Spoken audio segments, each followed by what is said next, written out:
Right here is Through the Wars makeshift assisted living facility, we'll call it. We have 18 clients at the present time. Many of these individuals were living alone. They couldn't support themselves or get food or get things done at home, so they ended up coming here. Others just kind of got left behind for whatever reasons during the war. Let's go inside, we'll take a look, and I'll tell you a little bit more about this awesome facility that we have going here. So we have someone watching the door at all times, just for security reasons. It's very good. Today we just got Wi-Fi installed, and then we're doing some setup with that now so we can get television going. Several of the people, I think two maybe have computers, or we've got computers for them. So they can, some type of entertainment to keep things going through the day, and just so people don't get bored. Also, besides that, we have a couple, actually a bunch of books, donated books that we brought in, and we're distributing those to the clients also. 18 clients once again. We have 6 nurses who switch off. They work 24-hour shifts, so it's every 3 days they're here. And as I said before, my name is Christian. I'm a nurse. I'm working at the Palo Alto VA in Palo Alto, California, for the Veterans Hospital there. I came over to volunteer for a couple months, and I was fortunate enough to get hooked up with this great organization through the war, and also with just a great thing that they're doing for all these individuals here.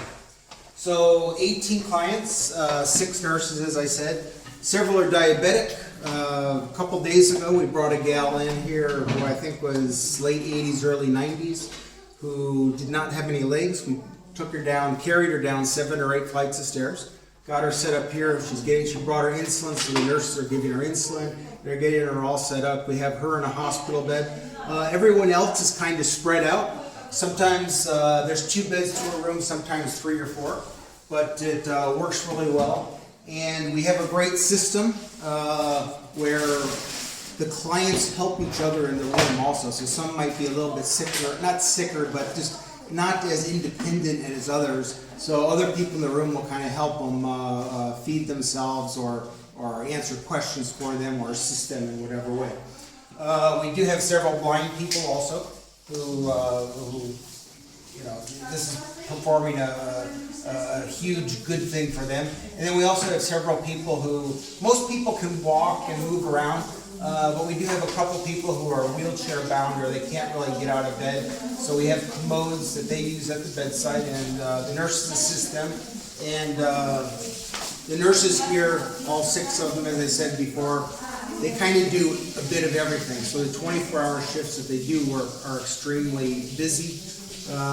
Let's move down a little bit further. We have 2 sets of bathrooms with showers also, so everyone gets showered. There are toiletries that we buy and that are supplied and that are donated. Most of the clients here are between 70-some and 90, mid-90s. We'll move down here a little bit more. We have a lot of walkers that have been donated. Many individuals come with canes also, so they can move around. Here's one of our special wheelchairs that I believe was donated. Then we'll walk down here a little bit more. This used to be a hostel, as I said earlier, but the hostel owners were gracious enough to kind of donate the first floor of this hostel free of charge. So that was a big help.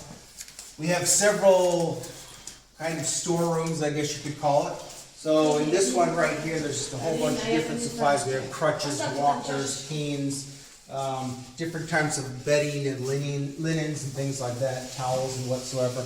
We also have a lot of adult briefs that have been donated as we are dealing with an older population.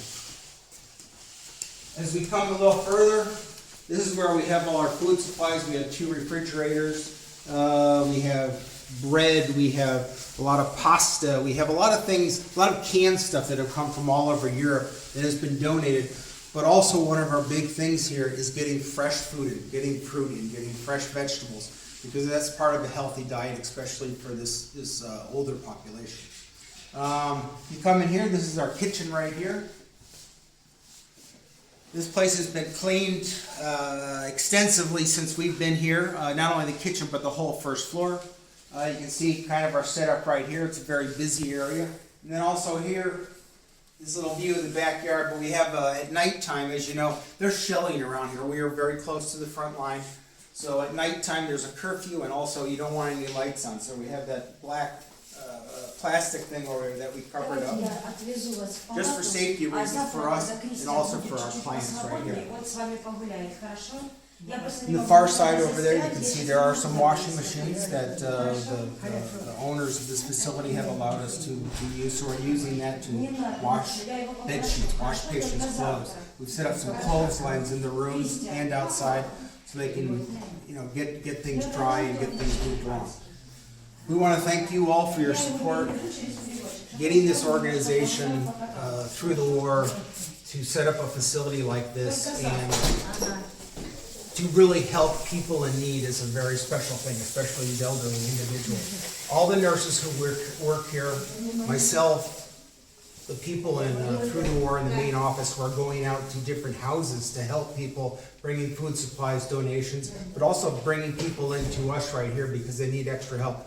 They're not here for the money, they're not here to put it on their resume or anything like that. They're here because they truly care about what they're doing in this war, in this horrible war, and they care about, through their hearts and with their compassion, for all these elderly individuals here who are getting such great care from through the war. Thank you very much.